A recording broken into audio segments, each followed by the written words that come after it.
para wakil-wakil rakyat yang hadir, saudara-saudara sekalian yang saya cintai, seluruh rakyat Indonesia, sebangsa dan setanah air dimanapun engkau berada pada hari ini. Saudara-saudara sekalian yang saya hormati, pada tanggal 17 Agustus 2025,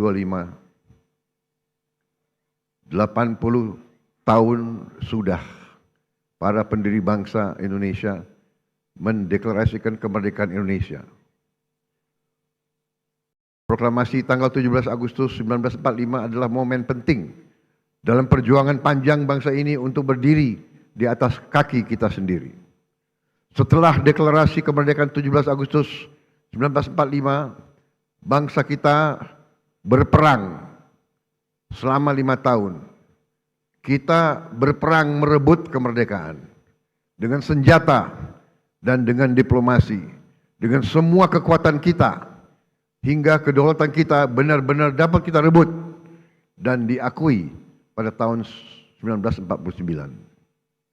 Sejak itu, para pendahulu saya, Presiden Republik Indonesia pertama hingga Presiden Republik Indonesia yang ketujuh, bekerja keras membangun bangsa Indonesia.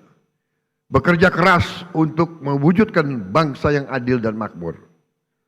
Presiden Soekarno telah memimpin perjuangan pembentukan Negara Kesatuan Republik Indonesia dan berhasil mempertahankan keutuhan wilayah Republik Indonesia di tengah berbagai intervensi dan invasi dari negara-negara asing. Presiden Soekarno juga berhasil mengintegrasikan Irian Barat ke dalam NKRI. Presiden Soeharto melaksanakan pembangunan ekonomi yang merata dari Sabang sampai Merauke, berhasil mewujudkan swasembada pangan dan meletakkan dasar-dasar industrialisasi ekonomi dan menurunkan kemiskinan ekstrim. Presiden Habibie mengenalkan kita ke arah teknologi tinggi, mampu menjaga stabilitas ekonomi di tengah krisis multidimensi tahun 1998. Presiden Abdurrahman Wahid menjaga stabilitas bangsa, berhasil memperkokoh kerukunan antara suku, agama, dan ras, sehingga jati diri bangsa Indonesia sebagai bangsa majemuk dalam keharmonisan terbentuk secara kuat dan kokoh. Presiden Megawati menyelesaikan proses pemulihan ekonomi akibat krisis ekonomi dan moneter yang berkepanjangan, menyelesaikan ribuan kasus perusahaan-perusahaan yang kolaps akibat krisis moneter 1998, dan melaksanakan pemilihan umum secara langsung untuk pertama kalinya, serta memperkuat lembaga-lembaga negara. Presiden Susilo Bambang Yudhoyono mengatasi kerawanan ekonomi karena krisis keuangan dunia 2008, berhasil menyelesaikan konflik Aceh dan meletakkan dasar yang kuat untuk pembangunan ekonomi yang adil, merata, dan terencana.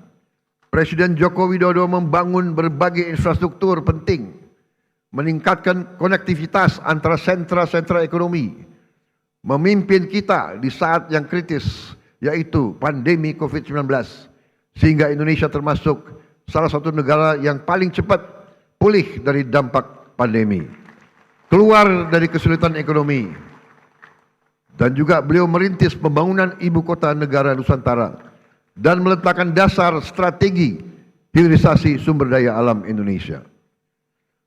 Seluruh presiden pendahulu saya bersama pemerintah yang mereka pimpin berupaya mewujudkan Indonesia yang lebih dekat dengan cita-cita kemerdekaan kita, yaitu negara yang merdeka, berdaulat, adil, dan makmur.